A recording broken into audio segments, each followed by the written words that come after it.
सबको मसीह में जय मसीह की और सबको हैप्पी रिजरेक्शन डे। और मैं विश्वास करता हूं कि आज के वचन से परमेश्वर आपसे बात करेंगे। और हर बार जब ईस्टर आता है, रिजरेक्शन डे रहता है, जब गुड फ्राइडे आता है, सबकी एक्सपेक्टेशन रहती है कि मैं कुछ अलग बोलूँगा, कुछ डिफरेंट बोलूँगा। और वो मेरे ऊपर भी वो प्रेशर रहता है कि मुझे कुछ ऐसा बोलना है कि जो शायद किसी ने ना सुना हो। और मैं विश्वास करता हूं कि आज के वचन से परमेश्वर आपसे बात करेंगे। आज का जो वचन है वो यूहन्ना 20 उसका 1 से 18 से लिया गया है। John chapter 20 versus 1 to 18। वहाँ लिखा है, सप्ताह के पहले दिन मरियम मगदलिनी भोर को अंधेरे रहते ही कब्र पर आई और पृथ्वी को और पत्थर को कब्र से हटा हुआ देखा। तब वे दौड़ी और शमौन पतरस और उस दूसरे चेले के पास जिससे यीशु प्रेम रखता था आकर कहा, वे प्रभु को कब्र में से निकाल ले गए और हम नहीं जानते कि उसे कहाँ रख दिया है। पतरस और उसका दूसरा चेला निकलकर कब्र की ओर चले। वे दोनों साथ दौड़ रहे थे, परंतु दूसरा चेला पतरस के से आगे बढ़कर कब्र पर पहले पहुंचा और झुककर कपड़े पड़े देखा, तो भी वह भीतर ना गया। तब शमौन पतरस उसके पीछे पीछे पहुंचा और कब्र के भीतर गया और कपड़े पड़े देखे, और वे अंगोछा जो उसके सिर पर बंधा हुआ था कपड़ों के साथ पड़ा हुआ नहीं, परंतु अलग एक जगह लपेट कर रखा हुआ देखा। तब दूसरा चेला भी जो कब्र पर पहले पहुंचा था भीतर गया और देखकर विश्वास किया। वे तो अब तक पवित्र शास्त्र की वे बात ना समझे थे कि उसे मरे हुओं में से जी उठना होगा। तब ये चेले अपने घर लौट गए, परंतु मरियम रोती हुई कब्र के पास ही बाहर खड़ी रही और रोते रोते कब्र की ओर झुककर दो स्वर्गदूत को उज्जवल कपड़े पहने हुए, एक को सिरहाने और दूसरे को पैताने बैठे देखा जहां यीशु का शव रखा था। उन्होंने उससे कहा, हे नारी, तू क्यों रोती है? उसने उनसे कहा, वे मेरे प्रभु को उठा ले गए और मैं नहीं जानती कि वह उसे कहाँ रखा है। ये कहकर वे पीछे मुड़ी और यीशु को खड़े देखा, पर ना पहचाना कि ये यीशु है। यीशु ने उससे कहा, हे नारी, तू क्यों रोती है? किसको ढूंढती है? उसने माली समझकर उससे कहा, हे महाराज, यदि तूने उसे उठा लिया है तो मुझे बता कि उसे कहाँ रखा है, मैं उसे ले जाऊंगी। यीशु ने उससे कहा, मरियम। उसने पीछे मुड़कर उससे इब्रानी में कहा, रब्बूनी, अर्थात हे गुरु। यीशु ने उससे कहा, मुझे मत छू, क्योंकि मैं अब तक पिता के पास ऊपर नहीं गया, परंतु मेरे भाइयों के पास जाकर उनसे कह दे कि मैं अपने पिता और तुम्हारे पिता और अपने परमेश्वर और तुम्हारे परमेश्वर के पास ऊपर जाता हूँ। मरियम मगदलीनी ने जाकर चेलों को बताया, मैंने प्रभु को देखा और उसने मुझसे ये बातें की। आमीन। आज का जो वचन का टाइटल है वो है, वो प्रकाश जिसने कब्र तोड़ दी। वो प्रकाश जिसने कब्र तोड़ दी। प्रियो, आज का जो दिन है मानव इतिहास में सबसे ज़्यादा मनाया जाने वाला दिन है। और ये जो एक इवेंट है पूरे दुनिया में, विभिन्न देशों में, छोटे कस्बों में ये माना जाता है कि यीशु मसीह जी उठा है। और प्रियो, ये जो वचन हमने आज जो पढ़ा है, ये वचन भले ही यीशु मसीह के जी उठने के बारे में है, लेकिन जब मैं दुआ कर रहा था कि परमेश्वर में क्या बांटूं, तो परमेश्वर का आत्मा मुझे अगुवाई किया कि पुनरुत्थान तो है, लेकिन आज मैं चाहता हूं कि तू उस व्यक्ति के बारे में बांटे जिसने मुझे सबसे पहले देखा। कहने का मतलब है प्रियो, जब यीशु मसीह जी उठा, यीशु मसीह जी उठने के बाद यीशु मसीह पतरस को नहीं दिखा, जो व्यक्ति के बारे में जिसने लिखा है, यूहन्ना बोलता है, जिससे यीशु मसीह सबसे ज़्यादा प्यार करता है। यीशु मसीह यूहन्ना को भी नहीं दिखा, वो किसी महायाजक को नहीं दिखा, वो किसी रोमी सैनिक को नहीं दिखा, यहाँ तक कि वो अपने किसी शिष्यों को भी नहीं दिखा। लेकिन यीशु मसीह किसी को दिखा। वो कौन था? वो कोई था नहीं, बल्कि वो थी। उसका नाम क्या था? मरियम मगदलिनी। एक ऐसी स्त्री प्रियो जिसका अतीत जो है वो बहुत अंधकार में है, जिसका जो अंधेरे में चलती थी, जो अंधकार में जीती थी। और ये वो व्यक्ति है, जब यीशु मसीह जी उठा तो वह पहली व्यक्ति थी, यीशु मसीह ने उसको देखने के लिए चुना गया। प्रियो, सोचो आप यीशु मसीह के साथ 3.5 साल सेवा कर रहे हो। यीशु मसीह जहाँ जाता है आप जाते हो, जहाँ रुकता है रुकते हो, जहाँ वो सोता है उसके आजू बाजू सोते हो।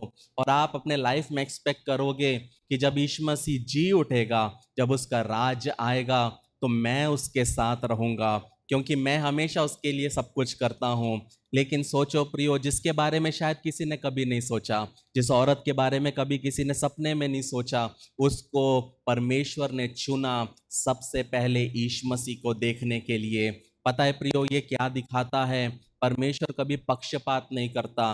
परमेश्वर ये नहीं देखता आदमी कौन है, औरत कौन है। परमेश्वर ये देखता है कि कौन उसके लायक है, चाहे वो आदमी हो, चाहे वो औरत हो। अगर आप उसके काम के लायक हो, अगर आप एक उपयोगी पात्र बनने के लायक हो, तो आपको उसके उपयोगी पात्र बनने से कोई भी रोक नहीं सकता। और यहाँ पे ये जो स्त्री है प्रियो, ये स्त्री हमारे लिए एक आशा का किरण है। ये स्त्री हमें दिखाता है कि यीशु मसीह क्यों आए, यीशु मसीह 33.5 साल क्यों जिए, यीशु मसीह क्यों हमारे लिए मारे गए, यीशु मसीह क्यों हमारे लिए गाड़े गए, और वो क्यों जी उठे। यीशु मसीह हमारे लिए आए क्योंकि वो टूटे हुए लोगों के लिए आए। वो उन लोगों के लिए आए जिनको लोग भूल चुके हैं। वो ऐसे लोगों के लिए आए जिनको लोग अपनाना नहीं चाहते। वो ऐसे लोगों के लिए आए जो निराशा में हैं, जिनके पास कोई आशा नहीं है। लेकिन आपको समझना है प्रियो कि ये जो हमने वचन पढ़ा, इसका एक बहुत गहरा सत्य हम कर सकते हैं प्रियो, कि पुनरुत्थान उन्हीं को मिलता है जो अंधकार में भी खोजते हैं। कहने का मतलब है प्रियो, हम हमेशा हर चीज रोशनी में चाहते हैं। हम हर एक चीज क्या चाहते हैं, उजियाले में हो। लेकिन जब हम पहला वचन पढ़ते हैं प्रियो, जब हम पहला वचन पढ़ते हैं, वहां पे वहां पे क्या लिखा है? वहां पे लिखा है, सप्ताह के पहले दिन मरियम मगदलिनी भोर को अंधेरे रहते ही कब्र पर गई। हम सोचते चलो 8 बज जाते हैं फिर हम जाएंगे, चलो 9 बज जाते फिर हम जाएंगे, सुबह का ब्रेकफास्ट हो जाए फिर हम जाएंगे, लंच बन जाए फिर हम जाएंगे। लेकिन मरियम मगदलिनी ने ये कुछ नहीं सोचा, उसने खाने के बारे में नहीं सोचा। उसने कुछ ना सोचते हुए पौ फटते अंधेरे रहते वो यीशु मसीह के कब्र में जाने के लिए रेडी हुई। कहने का मतलब है प्रियो, अगर हम जिंदगी में हमेशा यही सोच के जिएंगे कि अगर जब तक मेरे सामने रास्ता क्लियर नहीं दिखेगा, मैं नहीं करूंगा, मैं नहीं करूंगी, तो आप परमेश्वर के कार्य को अपने जीवन में देखने नहीं पाएंगे। ये मरियम मगदलिनी कौन है? जब हम लूका 8 उसका 1 से 3 पढ़ते हैं, वहां पे लिखा है, इसके बाद वे नगर नगर और गांव गांव प्रचार करता हुआ और परमेश्वर के राज्य का सुसमाचार सुनाता हुआ फिरने लगा। और वे 12 उसके साथ थे, और कुछ स्त्रियां भी थी जो दुष्ट आत्मा से और बीमारियों से छुड़ाई गई थी। और वे ये है मरियम जो मगदलिनी कहलाती है, जिसमें से 7 दुष्ट आत्माएं निकली थी। और हेरोदेस के भंडारी कुंजा की पत्नी योवाना और सूसना और बहुत सी अन्य स्त्री, और ये अपनी संपत्ति से उसकी सेवा करती थी।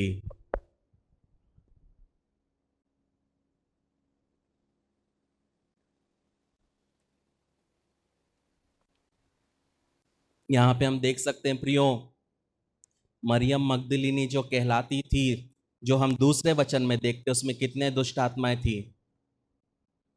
7 दुष्ट आत्माएं थी। कहने का मतलब है प्रियो, मरियम की जो कहानी शुरू हुई वो कब्र से शुरू नहीं हुई। मरियम की जो कहानी शुरू हुई वो अंधकार से शुरू हुई। उसकी कहानी एक बंधन से शुरू हुई। उसकी कहानी एक ग्रेव से शुरू हुई, एक अंधकार में पड़े हुए शव की नाई वो खुद भी अपनी जिंदगी में पड़ी हुई थी। वो 7 दुष्ट आत्माओं के द्वारा गुलामी में अपनी जिंदगी को जी रही थी। वो एक कैद में अपने जीवन को जी रही थी। एक ऐसी स्त्री जिसको समाज ने ठुकरा दिया, एक ऐसी स्त्री जिसको शायद गलत समझा गया, एक ऐसी स्त्री जिसको नाम देकर पुकारा गया। सोचो अगर इतने ओपनली कहा गया है कि उसमें 7 दुष्ट आत्माएं हैं, तो हो सकता है वहाँ की सोसाइटी उसको पसंद नहीं करती हो। वहाँ के लोग बोलते होंगे उस घर में मत जाओ, उसमें भूत प्रेत है, उससे बात मत कर क्योंकि वो चुड़ैल है, उससे बात मत कर क्योंकि वो विच है। ऐसी बातें सुनने वाली एक स्त्री को परमेश्वर चुनता है। और जब वो यीशु मसीह उसके जिंदगी में आते हैं प्रियो, यीशु मसीह सिर्फ उसको दुष्ट आत्मा से छुटकारा नहीं देते, यीशु मसीह सिर्फ उसको उसको एक एक चंगाई प्रदान नहीं करते, बल्कि यीशु मसीह उसको उसकी गरिमा लौटा देते हैं। कहने का मतलब है प्रियो, जब यीशु मसीह एक व्यक्ति के जिंदगी में काम करता है और सही काम करता है, तो वो सिर्फ उसकी प्रॉब्लम्स को सॉल्व नहीं करता, बल्कि सोसाइटी में उसकी डिग्निटी को भी खड़ा करता है। सोसाइटी में लोगों के बीच में उसको एक पद पे बिठाता है, ऊंचा करता है। और जब यीशु मसीह ने उसकी जिंदगी बदल दी, तो मरियम का जिंदगी पूरी तरह के से क्या हो गया, बदल गया। लेकिन एक चीज समझना है प्रियो, वो फिर से अपनी पुरानी जिंदगी में नहीं लौटी, बल्कि वो यीशु मसीह के पीछे चलने लगी, वो उसके साथ साथ उसके ग्रुप में रहने लगी, बढ़ने लगी। और जब हम तीसरा वचन देखते हैं, वहां पे लिखा है कि ये जो स्त्रियां थी, ये अपनी संपत्ति से, वो अपनी संपत्ति से भी क्या करती थी, सेवा करती थी यीशु मसीह की। कहने का मतलब है प्रियो कि बहुत बार हम ये देख सकते हैं कि मरियम मगदलिनी अमीर हो सकती है, उसके पास पैसा था, सब था, लेकिन उसके जीवन में एक प्रॉब्लम था। कहने का मतलब है कई बार हमारे जीवन में परमेश्वर की आशीषें होते हुए भी हमारे जीवन में कमियां हो सकती हैं, हमारे जीवन में घटियां हो सकती है, हमारे जीवन में भरपूरी होगी, हमारे जीवन में खाने की कोई कमी नहीं होगी, लेकिन एक छोटा सा कांटा कहीं ना कहीं परमेश्वर हमेशा रखेगा। पता है वो कांटा किस लिए है? ताकि हमारे जीवन में घमंड ना आए, ताकि हमारे जीवन में कभी भी ईगो ना आए, ताकि कभी भी हम जीवन दूसरों को अपने से कम ना आके। पौलुस कहता है कि परमेश्वर ने यह कांटा मेरे जिंदगी में इसलिए रखा ताकि जो मैं दर्शन देखता हूं, उस दर्शनों के वजह से मेरे जीवन में घमंड ना आने पाए। कहने का मतलब है प्रियो, जिसके जीवन में जितना दर्शन है, जिसके जीवन में जितनी बड़ी बुलाहट है, जिसके जीवन में जितने बड़े परमेश्वर के वायदे हैं, उतना बड़ा परमेश्वर का एक कांटा भी उसके जिंदगी में रहने वाला है। लेकिन आपको ये चीज समझना है प्रियो, परमेश्वर जब आपको बुलाता है तो परमेश्वर कभी ये एक्सपेक्ट नहीं करता कि आप परफेक्ट होंगे। परमेश्वर कभी ये एक्सपेक्ट नहीं करता कि आप पूर्ण होंगे। मगदलिनी परफेक्ट नहीं थी, दुष्ट आत्मा ग्रसित थी, लेकिन यीशु मसीह जब उसके पास आए तो यीशु मसीह ने उसके बंधनों को क्या किया, तोड़ दिया, उसको आजाद कर दिया। ये हमारे ऊपर है प्रियो। यीशु मसीह कभी भी आपको ये नहीं बोलेगा कि पहले तू ये छोड़ फिर मेरे पीछे आ, लेकिन जब तू मेरे साथ चलेगा तो ऑटोमेटिकली हमारी जिंदगी में बदलाव आता है। यदि आप प्रभु में आए को 4 साल 5 साल हो गए, लेकिन अभी भी पुरानी जिंदगी की आदतें हैं, और लेकिन अगर आप मुड़ के देखो कि हाँ पहले मैं 4 गलत काम करता था, लेकिन आज एक काम मेरे से छूट गया है, वो परमेश्वर का काम है।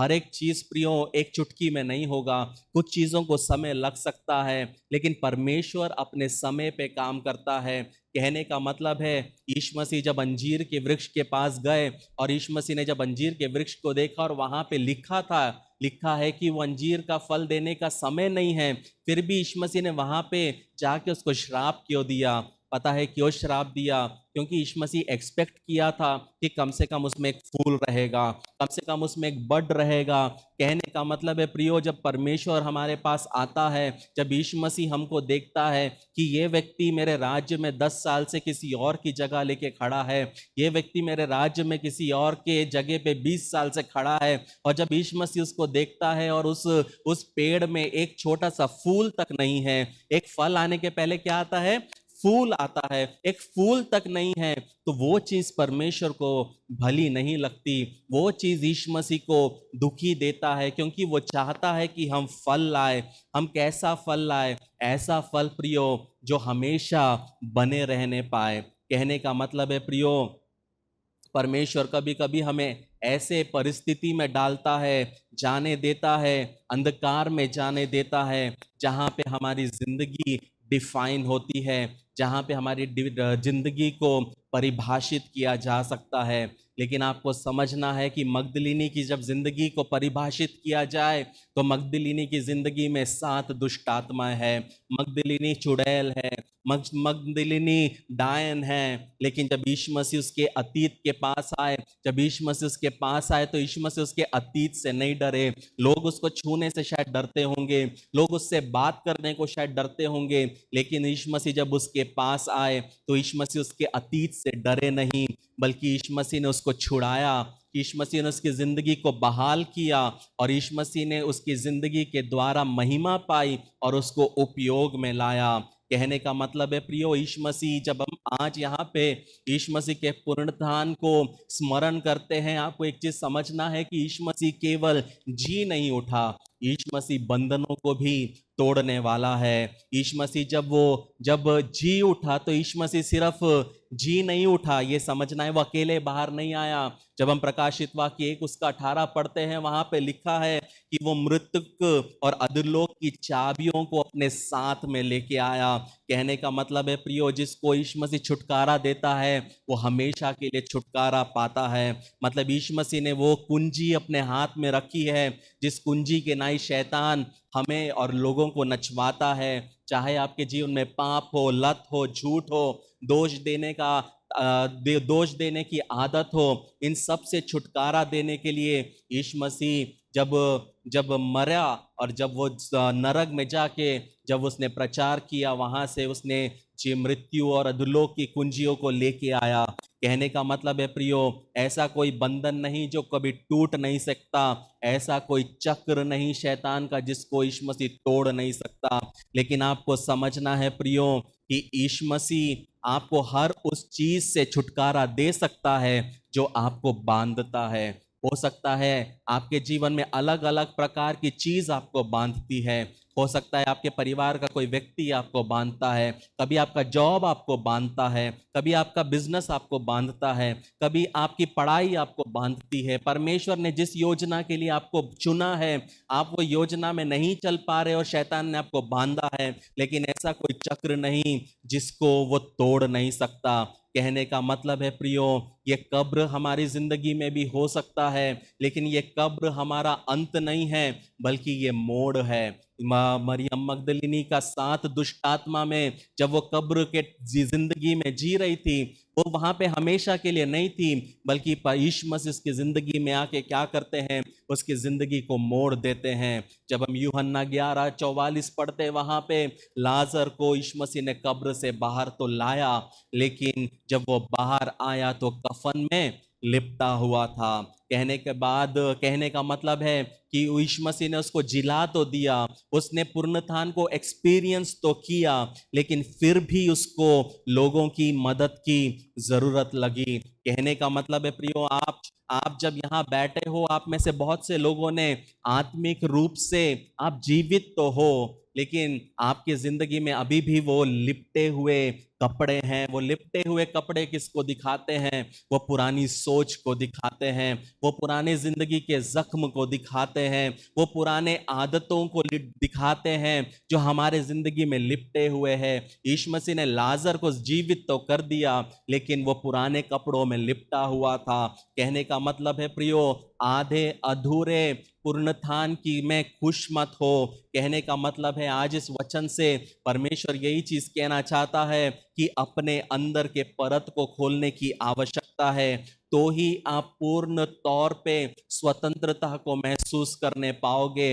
हम सब लाजर के जैसे जीवित तो हैं, लेकिन कहीं ना कहीं हम लिपटे हुए हैं। कहीं पे शैतान ने हाथ को बांधा हुआ है, कहीं पे शैतान ने पैर को बांधा हुआ है, कहीं पे शैतान ने आंख को बांधा हुआ है। और जिस तरह परमेश्वर चाहता है कि हम चले, हम काम करें, हम भागे, लेकिन हम वो नहीं कर पा रहे। कहने का मतलब है प्रियो, सिर्फ पुनरुत्थान को एक्सपीरियंस करना ही इंपॉर्टेंस नहीं है, पुनरुत्थान में चलना वो महत्व है। हम पुनरुत्थान को एक्सपीरियंस कर रहे हैं, जो पुनरुत्थान का सामर्थ, जो पवित्र आत्मा का सामर्थ जिसने मरे हुए लाजर को जिंदा किया, जो पुनरुत्थान का सामर्थ जिसने यीशु मसीह को मृतकों में से जीवित किया, वही आत्मा आपके और मेरे अंदर में है। लेकिन ऐसा क्यों है कि कुछ लोग प्रभु में आगे बढ़ जाते हैं और कुछ लोग बहुत पीछे रह जाते हैं? वजह एक ही है, पुनरुत्थान का आत्मा हमारे अंदर है, वो हमें बांधते हुए है।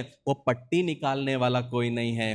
पट्टी निकालना भी चाहे तो कुछ लोग पट्टी नहीं निकालना चाहते। क्यों पट्टी अपनी जिंदगी से निकालना नहीं चाहते मुझे नहीं पता, लेकिन बहुत बार लड़कों की एक आदत रहती है कि हाथ हुआ है ना या ना हुआ, वो अपने हाथ में बैंडेज बांध के स्कूल बराबर जाते। पता है क्यों? 4 लड़के लोग पूछते कि क्या हुआ। जो लड़की बात नहीं करती वो भी पूछती क्या हुआ, किया है कि नहीं किया है, देखा है कि नहीं किया है। हमारे टाइम पे तो लड़के लोग माथे में पट्टी बांध के उसमें उसमें वो डेटॉल और सैवलॉन लगा के आते थे कि पूछे कि क्या हुआ है। कहने का मतलब है प्रियो, हम बहुत बार अपनी जिंदगी से वो पट्टियां निकालना नहीं चाहते। पता है क्यों? क्योंकि हमको पसंद है कि लोग हमसे पूछे, हमको पसंद है लोगों का अटेंशन, हमको पसंद है कि हमेशा लोगों को बोले यार बहुत दर्द हो रहा, बहुत दर्द हो रहा, बहुत दर्द हो रहा।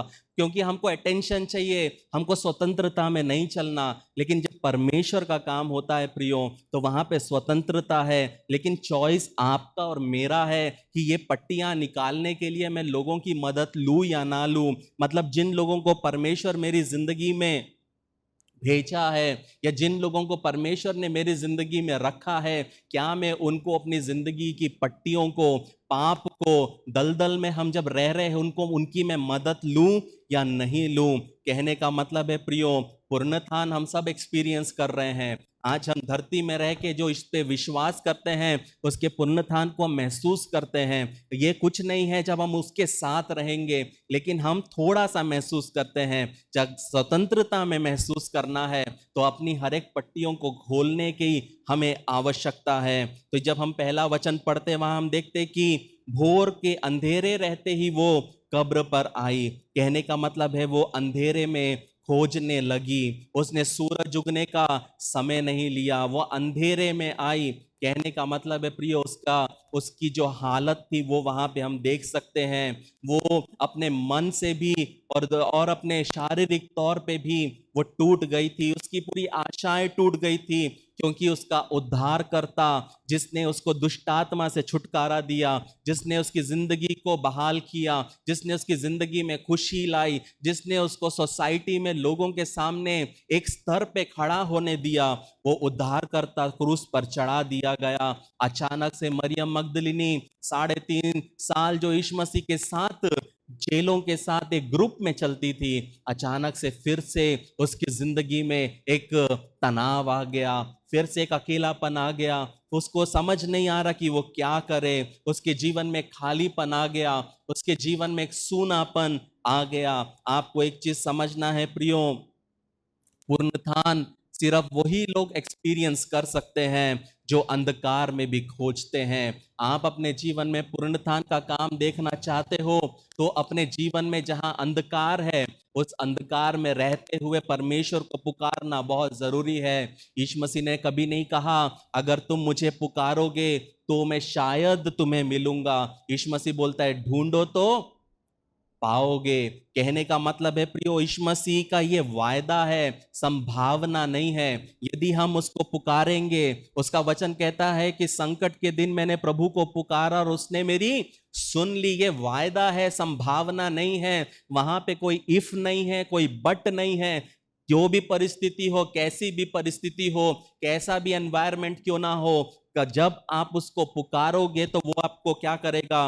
वो सुनेगा। कहने का मतलब है प्रियो, ये जो वायदा यीशु मसीह ने किया, ये सिर्फ परफेक्ट लोगों के लिए नहीं है, ये सिर्फ पासबानों के लिए नहीं है, ये सिर्फ अपोस्टल्स के लिए नहीं है, ये सिर्फ भविष्यवक्ताओं के लिए नहीं है, लेकिन ये उन लोगों के लिए है जो उसके करीब चलना चाहते हैं। ये उन लोगों के लिए है जो उसके साथ चलना चाहते हैं। ये उन लोगों के लिए है जो उसके साथ विश्वास योग्यता के साथ चलना पसंद करते हैं। ये उन लोगों के लिए है जो उसमें अपने बल को ढूंढते हैं। ये उन लोगों के लिए है जो उसमें अपनी शांति को ढूंढते हैं। ये उन लोगों के लिए है जो अपने जीवन के टूटेपन में एक मलहम के तौर पे यीशु मसीह को ढूंढते हैं। कहने का मतलब है प्रियो, आप वचन हर दिन पढ़ सकते हैं, लेकिन यीशु मसीह उन्हीं को मिलता है जो उसको सच में सच्चे दिल से ढूंढते हैं। बाइबल पढ़ के 20-20 बार पढ़ लिए लोग बहुत आपको मिलेंगे, फिर भी आप उनसे पूछोगे तो वो बोलेंगे हम पवित्र आत्मा पे विश्वास नहीं करते,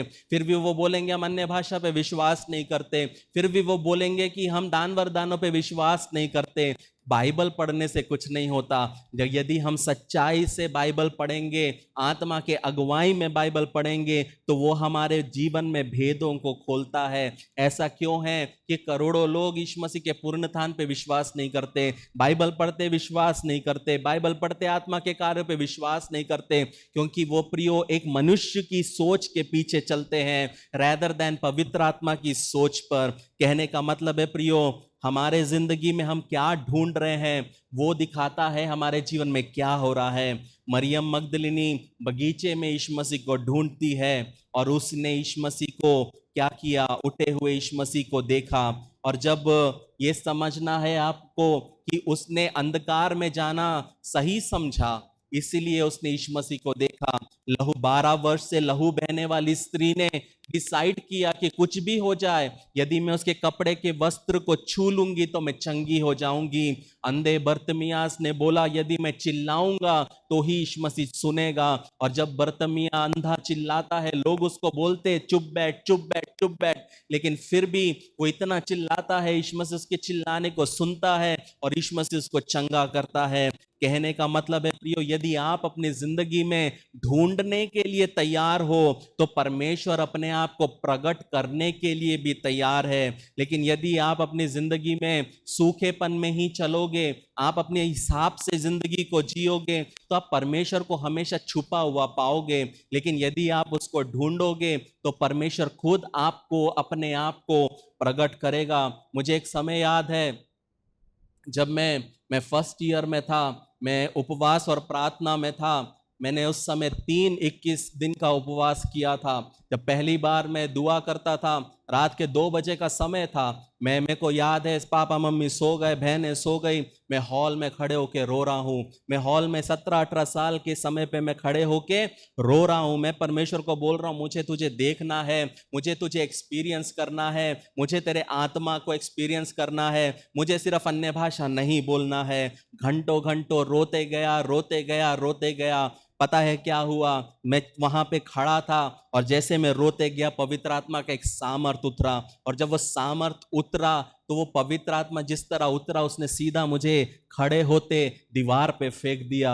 और वहां से मैं खड़े खड़े जब दीवार पे फेंक के जमीन पे गिरा, मुझे लगा अब तो मेरी हड्डी टूट गई। लेकिन वहां खत्म नहीं हुआ, वो पवित्र आत्मा भरता गया, पवित्र आत्मा भरता गया, इस हद तक भरता गया कि मैंने उसको बोला अब और नहीं, अब मुझे और नहीं चाहिए, क्योंकि मेरा शरीर तेरे को सहने के लायक नहीं है। और उसके बाद मैं रेंगते हुए अपने रूम में गया, अपनी बहन को बुलाया कि मेरे को मदद कर। कहने का मतलब है प्रियो, आपके अंदर अगर वो भूख नहीं है तो आप परमेश्वर के कार्य को कभी अपनी जिंदगी में देख नहीं पाएंगे।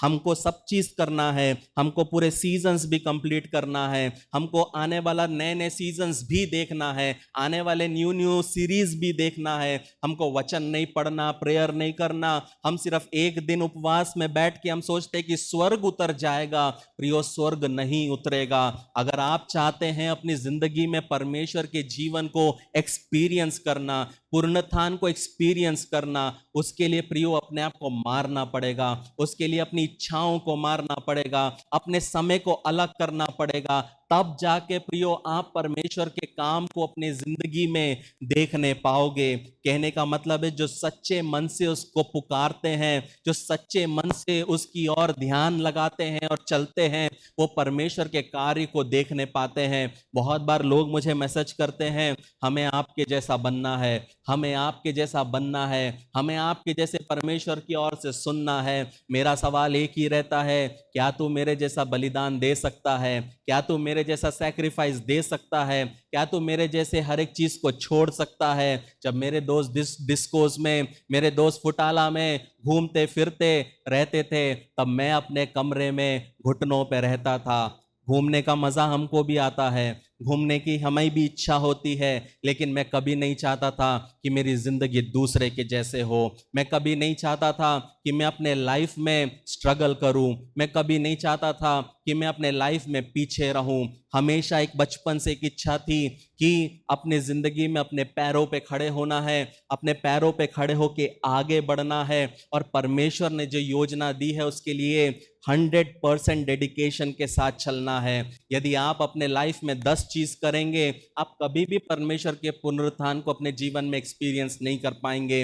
लेकिन यदि आप अपने जीवन में कॉन्फिडेंट हो, आप अपने जीवन में फोकस्ड हो, आप अपने जीवन में परमेश्वर को प्रथम स्थान दे के चलोगे, लोग आपसे नहीं मिलेंगे, आप लोगों के लिए ओल्ड स्कूल होंगे, आप लोगों के लिए बोरिंग होंगे, लेकिन मैं आपको लिख के दे सकता हूं, जब आप 36 की उम्र में रहोगे आप खुश रहोगे, जब आप 38 की उम्र में रहोगे आप सेटल्ड रहोगे, जब आपकी शादी हो जाएंगी, आपके बच्चे होंगे, आपको टेंशन नहीं होगा। पता है क्यों? क्योंकि आपने जवानी का समय घूमने में नहीं, आपने अपने जवानी का समय आपके फ्यूचर में इन्वेस्ट किया। और जो अपना जवानी का समय फ्यूचर में इन्वेस्ट करता है प्रियो, वो अपने 30s 40s 50s को इत्मीनान से आराम से जी सकता है। इसलिए जरूरी है प्रियो, परमेश्वर जो हमें समय देता है उसको व्यर्थ ना करते हुए फोकस्ड लाइफ जीना बहुत जरूरी है। आप किसी भी मिलियनेयर्स की लाइफ को स्टडी करो, किसी भी परमेश्वर के दासों के लाइफ की स्टडी करो, जिनको परमेश्वर ने उपयोग में लाया है, उनमें से कोई भी नहीं बोलेगा कि मैं इतने सीजन्स देख लिया, उनमें से कोई भी नहीं बोलेगा जब मुझे मूड होता मैं बाहर चला गया। हर एक का लाइफ फोकस्ड है, हर एक के लाइफ में उनको पता है उनको क्या करना है। कोई भी ये नहीं सोचता कि मुझे कैसे करना है। मेरे लिए मेरे आने वाले 2 महीना ऑलरेडी मुझे पता है मुझे क्या करना है, आने वाले 3 साल में क्या करना है वो मुझे पता है मेरे को क्या करना है। उस तरीके से मैं अपनी जिंदगी को जीता हूं। आपका सवाल है कि आने वाले हफ्ते में आप क्या करोगे, आपको पता है क्या? अपने लाइफ को प्लान करके, मसीह जीवन को प्लान करके चलना, वहां पे हम परमेश्वर के कार्य को देखते हैं। यीशु मसीह को पता था कि उसकी मृत्यु कब होगी, यीशु मसीह को पता था वो पुनरुत्थान कब होगा, उसको हर एक चीज पता था। पता है वो कब पता होता है? जब आप परमेश्वर के साथ चलते हो। और यीशु मसीह ने कहा मैं वो करता हूं जो मेरा पिता करता है। कहने का मतलब है जब आपका परमेश्वर के साथ में कनेक्शन रहता है, परमेश्वर होने वाली बात को आपको पहले बताता है। मुझे 2 साल बाद के लिए मुझे क्या तैयारी करनी है वो मुझे 2 महीने पहले परमेश्वर बता चुका है। और उस माइंडसेट से मैं अभी मसीह जीवन को जी रहा हूं, क्योंकि 2 साल मुझे कुछ बाद मुझे जो करना है उसके लिए मुझे अभी से तैयारी करनी है। ये कैसे पता चला? कहां से पता चला? पता कहां से पता चला? जब आप परमेश्वर के साथ चलते हो, कोइंसिडेंस नाम की बात नहीं है प्रियो। परमेश्वर अपने बच्चों को रिवील करता है, पवित्र आत्मा आपको अगुवाई करता है कि आपको अपने जीवन में क्या करना है। लेकिन सिर्फ 3 दिन उपवास में बैठने से, सिर्फ चर्च में 2 घंटे आने से आप इस चीज को एक्सपीरियंस नहीं कर सकते। कहने का मतलब है प्रियो, आज आप यहाँ बैठे हो, आप मेरी मरियम मगदलिनी के जैसे अंधकार में से गुजर रहे होंगे, लेकिन मरियम मगदलिनी ने अंधकार को नहीं देखा, उसने कब्र में जाना सही समझा। वैसे ही प्रियो अपने जीवन में आपको चलते रहना है। आप अंधकार के मौसम से होके जरूर गुजरोगे, आपके जीवन में दर्द आएगा, उलझन आएगा, आप खामोशी से होके गुजरोगे, लेकिन आपको समझना है कि कभी कभी कब्र जिंदगी में बंद तो रहेंगे, और वो बंद करने वाले बड़े बड़े लोगों ने बंद किया होगा, लेकिन जब आप विश्वास योग्यता के साथ परमेश्वर के साथ चलोगे, वो कब्र के सामने पहुंचोगे, तो वो पत्थर जो है हटा दिया जाएगा। ये समझना बहुत जरूरी है। मैं किसी के लिए ये जो चीज है, आत्मा जो कहना चाहता है कि कुछ लोगों ने आपकी जिंदगी में पत्थर के द्वारा रख के आपकी जिंदगी को तबाह करने की कोशिश की है, और आप अभी अपने अंधकार के समय में चल रहे हैं। लेकिन आत्मा एक चीज कहना चाहता है, विश्वास में चलते जा। मरियम मगदलिनी के जैसे तू जा, तू एक अद्भुत कार्य को अपने जीवन में देखने पाएगा।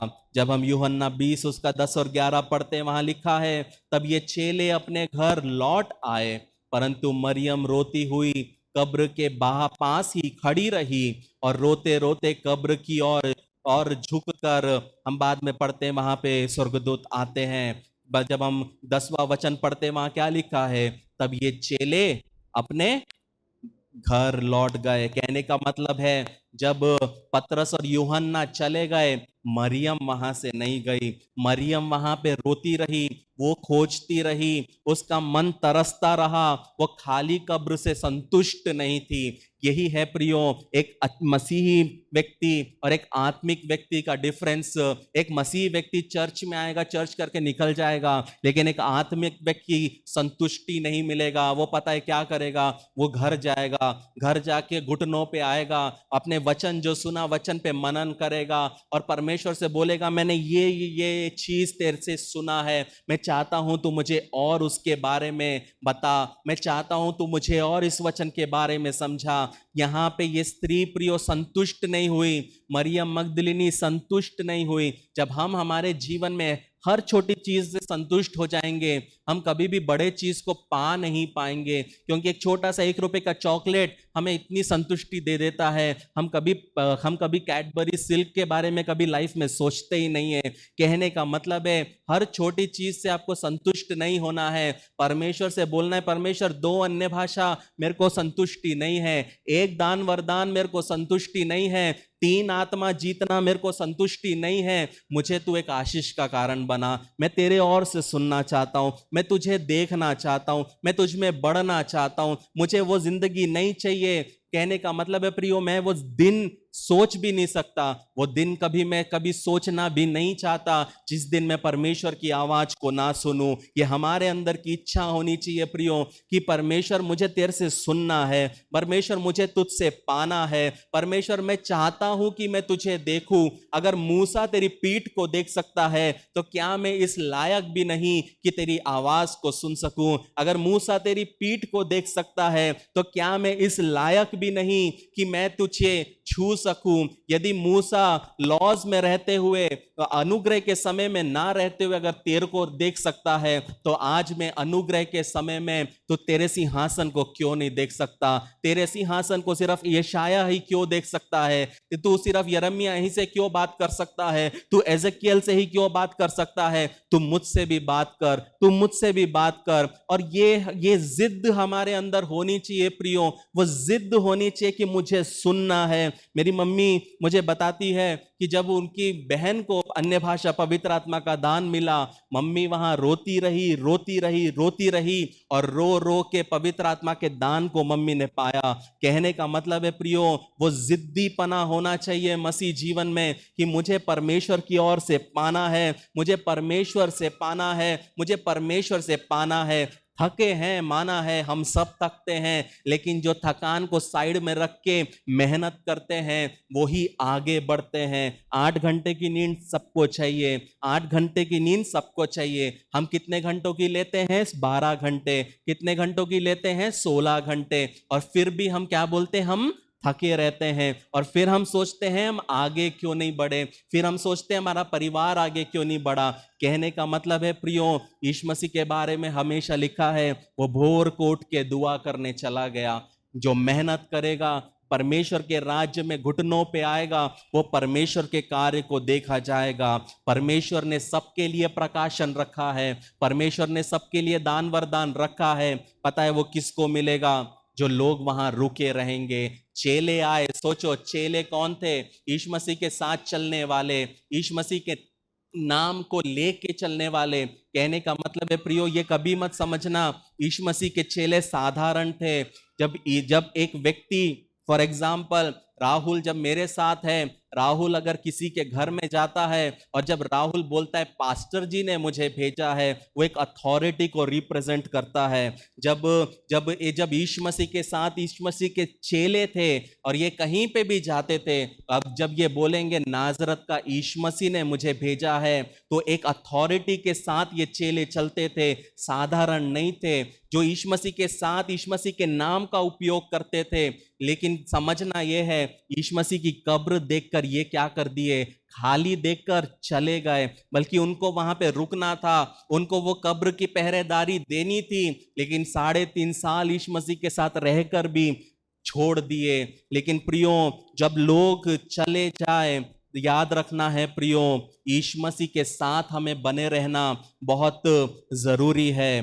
पतरस और यूहन्ना कब्र देखकर तो चले गए, लेकिन मरियम रुकी रही, वो घर पे वापस नहीं गई, वो पीछे नहीं हटी, उसने उसने अपने प्रेम को डबल क्रॉस नहीं किया। कहने का मतलब है प्रियो, जब लोग एक स्थान पर टिके रहते हैं वहां पे वो परमेश्वर की आशीष को देखने पाते हैं। लेकिन यदि आप अपने प्रार्थनाओं के उत्तरों को जस्ट बिकॉज आपके समय पे आपने नहीं देखा और आप हार मान लोगे, तो आप कभी भी अपनी जिंदगी में प्रार्थना के उत्तरों को देखने नहीं पाओगे। कहने का मतलब है प्रियो, गुप्त स्थान में टिके रहना ये है सामर्थ आपके जीवन में। गुप्त स्थान में रहना और वहां से परमेश्वर को पाना और वहां परमेश्वर के द्वारा तैयार होना, वहां पे है सामर्थ। कहने का मतलब है मरियम रुकी रही, वो रोती रही और कब्र के सामने रोती रही।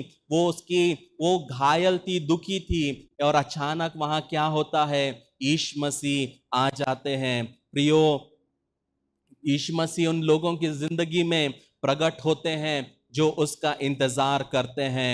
कई बार प्रियो, महान मुलाकातें तब होती है जब सब लोग चले जाते हैं।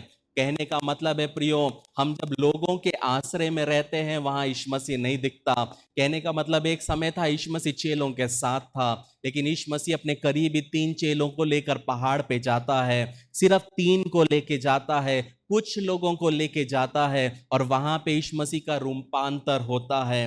कहने का मतलब है प्रियो, आप भीड़ में कभी भी यीशु मसीह को देख नहीं पाओगे। मूसा को जब ये परमेश्वर को बात करना था तो मूसा को पर्वत पर अकेले बुलाता था, क्योंकि परमेश्वर भीड़ के साथ में वार्तालाप बहुत कम करता है। परमेश्वर एक व्यक्ति के साथ बात करता है। जलते हुए झाड़ी के सामने मूसा से जब बात किया तो परमेश्वर ने मूसा को अकेला पाया। कहने का मतलब है जब आप अपने अपने रूम में, अपने कमरे में, जहां पे भी जब आप अकेले घुटने पे आते हैं, हाँ, हम जब मिल के आराधना करते वो एक अलग बात है, वो टेस्ट अलग चीज है। लेकिन जब अपने रूम में बैठ के परमेश्वर के सन्निधान में बैठ के उससे जब आप दर्शनों को देखते हैं, उससे जब आप पाते हैं, उससे जब आप देखते हैं, वो एक्सपीरियंस बहुत अलग है। पता है प्रियो, रात में मेरा सबसे अच्छा समय कब रहता है? जब मैं अपने बिस्तर पे बैठ जाता हूं और मैं अपने आत्मा से दूसरी चीजों को देखना शुरू कर देता हूं। जो मेरी सिटी में हो रहा है, जो मेरे सोसाइटी में हो रहा है, वहां पे वो चीजों को आत्मिक रेलम में देखना मेरे जिंदगी का सबसे अच्छा अनुभव है। कि मैं अपनी बिस्तर पे बैठ जाता हूं, आंख बंद कर देता हूं और जुप आत्मा मुझे दूसरी जगह ले जाता है। प्रियो, वो एक्सपीरियंस करने की लालसा बचपन से थी। वो एक्सपीरियंस करना वो बहुत इंपॉर्टेंट है, ताकि हम परमेश्वर के राज्य में आगे जा सके। जहां पे मैं गया नहीं, आत्मा वहां लेके जाके मुझसे दुआ करा के वहां पे छुटकारा दिला के मैं वापस आ जाता हूं। कहने का मतलब है प्रियो कि आपको उस रेलम में चलने का आदत होना चाहिए। पता है मैं क्यों बोल रहा हूं? ये सब यहां पे नहीं है, लेकिन आत्मा क्यों बता रहा है? क्योंकि ये सब हमारे लिए है। अगर पुनरुत्थान नहीं है तो ये कुछ भी हम एक्सपीरियंस नहीं कर सकते। पुनरुत्थान है, यीशु मसीह जी उठा है, ये सब आपके और मेरे लिए है। लेकिन क्यों आपके लाइफ में नहीं हो रहा? क्योंकि हम सिर्फ पुनरुत्थान को हम एक लाजर के जैसे एक्सपीरियंस करते हैं, पट्टियां हमारे जिंदगी में रहती है। कहने का मतलब है प्रियो कि आपको भागना नहीं है, वहीं पे बने रहना है। जब आप परमेश्वर के साथ उसकी संगति में अकेले रुके रहोगे, आपको अकेलापन महसूस होगा। आप सोचोगे काश मेरे पास कोई होता जिसका मैं हाथ पकड़ लूं, काश मेरे पास कोई हो जो मुझे गाइड कर दे। पर पता है प्रियो, एक समय था कि मैं भी लोगों को कॉल करता था, जैसे मुझे लोग कॉल करते हैं, मैं भी लोगों को कॉल करता था, प्लीज दुआ करिए, परमेश्वर की क्या इच्छा है मुझे बताइए, प्लीज दुआ करिए, परमेश्वर क्या चाहता है मेरे जीवन में। पता है एक व्यक्ति था, मैं उनसे बहुत करीब था, एकाएक उस व्यक्ति ने मेरा फोन उठाना छोड़ दिया। मेरे को बहुत गुस्सा आया। मैं इस व्यक्ति से हमेशा दुआ करता था, मैं इनसे बात करता था। कहने का मतलब है मैं बहुत कंफर्ट हो गया। क्यों? परमेश्वर की इच्छा जानना है तो इस व्यक्ति से बात कर लो, इसके साथ मिलके फोन में दुआ कर लो, परमेश्वर का आत्मा बता देता था। और कुछ समय बाद इस व्यक्ति ने मेरे को कट ऑफ कर दिया, मुझे बहुत गुस्सा आया। फिर उसके बाद कोई ऑप्शन ही नहीं था, अपने घुटनों पे बैठा और फिर खुद सीखना चालू किया, खुद परमेश्वर से पाना चालू किया। बहुत सालों के बाद उस व्यक्ति ने किसी को बताया, पता है मैंने उसको क्यों काटा? मैंने इसलिए काटा, यदि मैं उसको काटता नहीं तो वो कभी प्रभु के काम में बढ़ नहीं पाता। कहने का मतलब है प्रियो कि अगर परमेश्वर से सीखना है तो आपको अकेले बैठना पड़ेगा, घुटनों पे बैठना पड़ेगा, और आपको 10 दिन नहीं साल लग जाएंगे जब आप रोज अकेले बैठे रहोगे और परमेश्वर से आप कुछ नहीं सुनोगे। हम क्या करते हैं, हम 3 महीना, 2 महीना, 15 दिन उसके सन्निधान में बैठते और एक्सपेक्ट करते कि परमेश्वर हमसे सुने, परमेश्वर हमसे बात करे। लेकिन हर बार जब वो केक में वो रॉड को डालता है तो क्या होता है? कच्चा हुआ भाग, पाप उसमें निकल के आ जाता है। हम बात करने के लायक नहीं है। जब उससे सुनना है सालों लग जाते हैं, जब उससे पाना है सालों लग जाते हैं, और सालों के बाद जो तप कर, सालों के बाद तैयार होकर जब कोई परमेश्वर के राज्य में वो खड़ा करता है तो वो कभी घमंड नहीं करता, उसके जीवन में कभी ईगो नहीं आता, वो कभी कोई चीज दिखाने के लिए नहीं करता, लेकिन हमेशा टूटे हुए मन से, बिखरे हुए मन से, एक ऐसे जगह से जहां से परमेश्वर ने उसको उठाया है, वो याद करते हुए वो क्या करता है? वो चलता है। जब हम 16वां वचन पढ़ते हैं, वहां मरियम को लगता है कि माली है, लेकिन यीशु मसीह उसको बोलता है, यीशु मसीह उससे कहता है मरियम। कहने का मतलब है प्रियो, पहले वो उसको पहचान नहीं सकी, लेकिन जैसे उसका नाम लिया गया वो क्या करने लगी? वो उसको पहचानने लगी। कहने का मतलब है प्रियो, यीशु मसीह ने उसे कोई बड़ी शिक्षा नहीं दी, यीशु मसीह ने उसको कोई डॉक्ट्रिन नहीं दिया, यीशु मसीह ने उसको कोई चमत्कार करके नहीं दिखाया कि मैं परमेश्वर हूं। यीशु मसीह ने सिर्फ एक ही शब्द बोला, मरियम। कहने का मतलब है प्रियो, उसके और से एक शब्द आपकी जिंदगी को बदल सकता है। मरियम ने यीशु मसीह से यह नहीं बोला तू मेरे को बता पहले तू कौन है।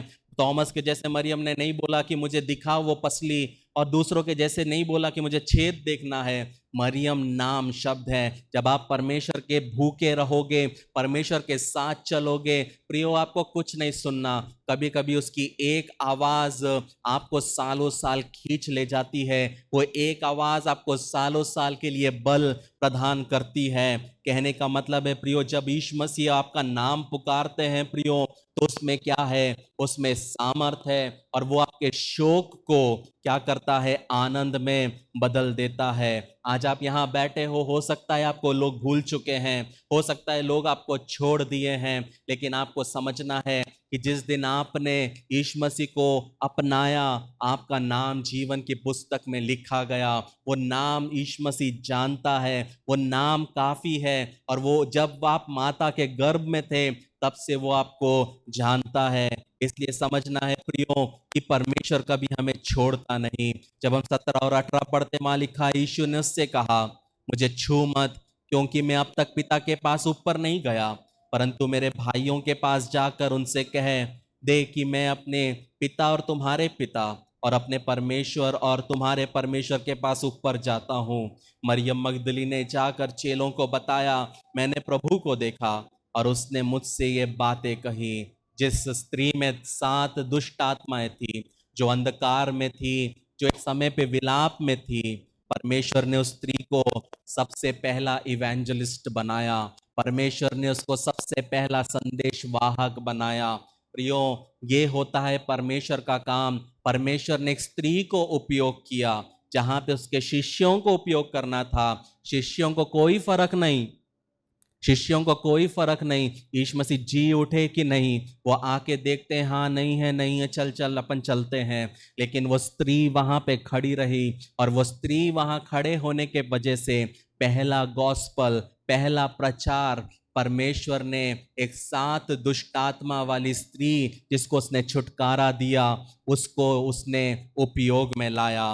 कहने का मतलब है, जो शोक में रहती थी, वो शोक में रहने वाली को एक मिशन दे दिया। एक स्त्री जो सोसाइटी में जिसका कोई नाम नहीं होगा, पैसा वाली थी, प्रभु ने उसको अपने राज्य के लिए उपयोग में लाया। कहने का मतलब है प्रियो, आप टूटे हुए हो सकते हैं, लेकिन वो उस टूटेपन में भी आपको आवाज दे सकता है। आप दर्द में हो सकते हैं, उस दर्द में वो आपको एक मंच दे सकता है। आपके आंसू आपकी गवाही बनेंगे, ये याद रखना है। ये फिर से मैं कहना चाहता हूं, आपके आंसू आपकी गवाही बनेंगे। कहने का मतलब है प्रियो, आज हम अंधकार में हो सकते हैं, आज हम आत्मिक रूप से अपने आप को अकेला महसूस कर सकते हैं, आज हम शोक में, उलझन में और निराशा में हो सकते हैं, लेकिन मरियम मगदलिनी हमारे लिए एक आशा का किरण है, क्योंकि वो अंधकार में यीशु मसीह को खोजी और व्यक्तिगत रूप में उसने यीशु मसीह को खोजा, तो उसने पुनरुत्थान के यीशु मसीह को पाया, उसने यीशु मसीह को सबसे पहले देखा। परमेश्वर चाहता है आप अपने खानदान में सबसे पहले उसको देखने वाले बनने पाओ। परमेश्वर चाहता है आपकी सोसाइटी में आप पहले उसको देखने वाले बनने पाओ। परमेश्वर चाहता है आप अपने कास्ट में उसको पहले देखने वाले बनने पाए। परमेश्वर चाहता है प्रियो कि आप दर्शक ना बने रहे, आप संदेशवाहक बने रहे, क्योंकि जब भी हम उसके कब्र के पास जाएंगे, जब भी हम उसके कब्र के पास जाएंगे, वो वहां नहीं मिलेगा। पता है क्यों प्रियो? क्योंकि वो जी उठा है और आज वो हम सबको बुला रहा है। आज वो हम सबसे चाहता है कि हम उसकी आवाज को सुने। वो चाहता है कि हम भी वो बने जो वो चाहता है। यीशु मसीह कभी भी ऐसे मसीहों के लिए नहीं मरा ताकि वो सिर्फ एक नॉर्मल जिंदगी जिए, संडे टू संडे या बीच में प्रार्थना में मिले और बस अपनी जिंदगी को जिए। ये जिंदगी के लिए यीशु मसीह ने कभी भी अपनी अपनी जान को नहीं दिया। ये हमेशा आपको याद रखना है। आपके जीवन के द्वारा उसकी महिमा, आपके जीवन के द्वारा उसको जलाल मिलना चाहिए। आपके जीवन के द्वारा लोग जो उसको नहीं जानते उसको जानना चाहिए। अपनी जिंदगी में हमेशा एक चीज आपको सोचना है कि जब मैं मरूंगा तो मेरे बारे में क्या कहा जाएगा। पता है मेरा सीक्रेट क्या है प्रियो? मैं प्रभु में बने रहने के लिए, मैं हमेशा पवित्र जीवन जीने के लिए एक चीज हमेशा करता हूँ। मेरे पास ऐसे लोगों के वीडियोस हैं जो मरने के पहले प्रभु में थे, उनकी आखिरी शब्दों को उन्होंने रिकॉर्ड किया है। जो व्यक्ति मरने के पहले जो शब्दों को बोलता है, मैं बहुत ऐसे लोगों को सुनता हूँ। और मैं जब उनके शब्दों को सुनता हूँ, इसलिए नहीं सुनता हूँ डिप्रेशन में जाने के लिए, लेकिन इसलिए सुनता हूँ कि उसमें से कुछ लोग बोलते हैं, काश मैं बहुत थोड़ा अच्छा कर लेता, काश मैं थोड़ा जल्दी कर लेता। लेकिन कुछ लोग बोलते हैं कि मैं गर्व के साथ बोल सकता हूँ, मैंने अपने 50 साल प्रभु को ईमानदारी से दिया, मैंने अपनी ज़िंदगी के 40 साल परमेश्वर को ईमानदारी से दिया। मेरे पास में ऑप्शंस थे, मेरे पास में ऑप्शंस थे पैसा कमाने का, लेकिन मैंने परमेश्वर को बेचा नहीं। पता है जब 19-20 साल का था, सॉरी 20-21 साल का था, मेरे पास में ऑर्गेनाइजेशन था, सोसाइटी था। मैं जब मुंबई में गया तो मैं एक हीरा बिजनेसमैन से मिला, और जब हीरा बिजनेसमैन मुझको मिला तो उसने बोला आपका सोसाइटी है, एक काम करो, मैं आपके अकाउंट में 400 करोड़ डालूंगा, आप उसका 10% रख लेना, बाकी मुझे दे देना। मैंने उसको बोला भैया मेरे को ज़िंदगी में 2 रोटी और दाल चलता, लेकिन ऐसी पैसे में कभी नहीं लूँगा। ईमानदारी से चला, सच्चाई से चला, खराई से चला। आज जहाँ मैं रहता हूँ वो परमेश्वर के जलाल के लिए है। कहने का मतलब है प्रियो कि जब आपके सामने शैतान वो सब लाएगा जो आपको चाहिए, जो आपको इच्छा है, लेकिन जब आप पवित्रता में चलोगे, सच्चाई में चलोगे, खराई में चलोगे, तभी आप परमेश्वर के कार्य को देखने पाओगे। आज जब हम ये यीशु मसीह के रिजरेक्शन को हम याद करते हैं, अपने जब आप घर जाओगे, एक पेपर लेना, एक पेन लेना और जाके उसमें लिखना कि जब आप मरो तो आपके बारे में क्या कहा जाएगा। उसको अपने कमरे में चिपकाओ, जहां आप सबसे ज्यादा समय रहता वहां चिपकाओ, और रोज देखो कि उसके हिसाब से आप कितना चल रहे हो।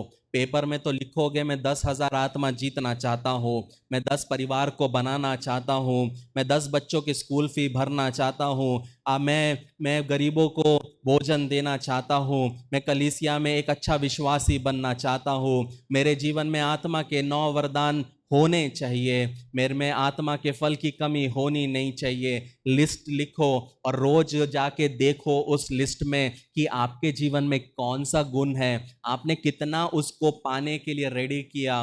पता है सबसे ज्यादा झूठ कब बोला जाता है? फ्यूनरल के दिन सबसे ज्यादा झूठ बोला जाता है।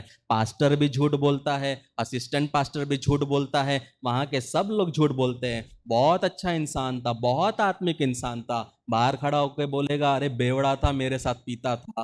कहने का मतलब है प्रियो, इस तरह से जिंदगी जियो कि आपके फ्यूनरल के दिन में किसी को पाप करना ना पड़े, किसी को झूठ बोलना ना पड़े। वो जिंदगी जीना बहुत आवश्यक है कि आपके बच्चे फ्यूनरल के दिन में ये ना बोलने पाए कि मेरे पापा सिर्फ चर्च के स्टेज में बहुत आत्मिक थे, स्टेज फोड़ देते थे, प्रचार करते थे तो स्टेज तोड़ देते थे, गाते थे तो नचवा देते थे, अगर बजाते थे तो ड्रम्स फोड़ देते थे, लेकिन जब घर में आते थे ना तो अलग इंसान बन जाते थे। प्रियो, ये गवाही कभी भी अपने बच्चों के मुंह से नहीं सुनना। आपके बारे में आपके बच्चे क्या बोलेंगे, ये सोच के अपनी मसीह जीवन को जीना है आपको कि आपके बच्चे क्या बोलेंगे आपके बारे में। हर एक वो चीज़ जो आप बोलते हैं, हर एक वो चीज़ जो आप करते हैं, ये सब चीज़ इम्पैक्ट करता है, हर एक चीज़ प्रभु को इम्पैक्ट करता है। इसलिए एक चीज़ याद रखना प्रियो, आज हम जब उसके पुनरुत्थान को याद कर रहे हैं तो याद रखना ये पुनरुत्थान साधारण नहीं है। वो चाहता है हम भी उससे पाए, वो चाहता है हम भी उसकी सुने, वो चाहता है हम भी उसको देखें, हम भी वो दर्शन को देखें जो ये शाया ने देखा, हम भी वो आवाज़ को सुने जो उसके भविष्यवक्ताओं ने सुना। साधारण जिंदगी जीने के लिए यीशु मसीह मृतकों में नहीं गया, साधारण जिंदगी जीने के लिए वो आपके लिए 33.5 साल नहीं जिया, बल्कि वो कुछ चाहता था। वो चाहता था आज अपने घर में जाकर, अपने मिरर में जाकर अपने आप से पूछना, क्या ये बनने के लिए यीशु मसीह मरा? क्या ये बनने के लिए यीशु मसीह ने इतना दर्द उठाया? क्या ये इंसान बनने के लिए वो मेरे लिए जी उठा? क्या ये इंसान के लिए वो वापस आने वाला है?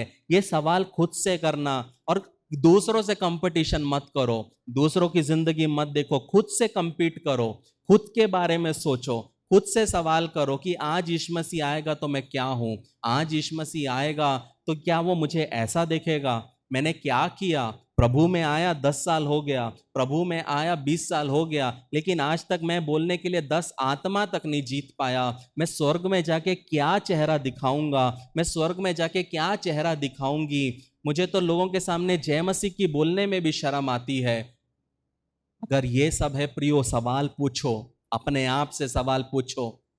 जो यीशु मसीह को लोगों के सामने अपनाने से शर्मिंदगी महसूस करेगा, वचन कहता है उस दिन वो अपने पिता के सामने आपको अपनाने से शर्मिंदगी महसूस करेगा।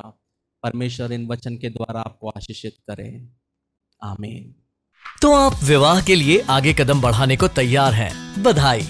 इससे पहले कि आप अपनी शादी के दिन की तैयारी में जुट जाएं, योजना बनाएं और परेशान होने लगें, एक सबसे महत्वपूर्ण बात न भूलें, आपकी शादी। एक अध्ययन के अनुसार विवाह पूर्व परामर्श या वैवाहिक थेरेपी पूरा करने वाले जोड़ों में तलाक की संभावना 31% तक कम होती है और कोर्टशिप टू मैरिज इसमें आपकी मदद करता है। हमारे कोर्स और पाठों में विवाहित जीवन के संघर्षों, वास्तविकताओं और रोजमर्रा की दिनचर्या जैसे कई विषय सम्मिलित किए गए हैं। इस कार्यक्रम पर कई जोड़ों का भरोसा रहा है जो जिंदगी के इस नए स्तर पर जाने के लिए तैयार हैं। लेकिन इसके लिए सिर्फ हमारी बात को ही न माने, आप अपना पहला पाठ मुफ्त सीख सकते हैं।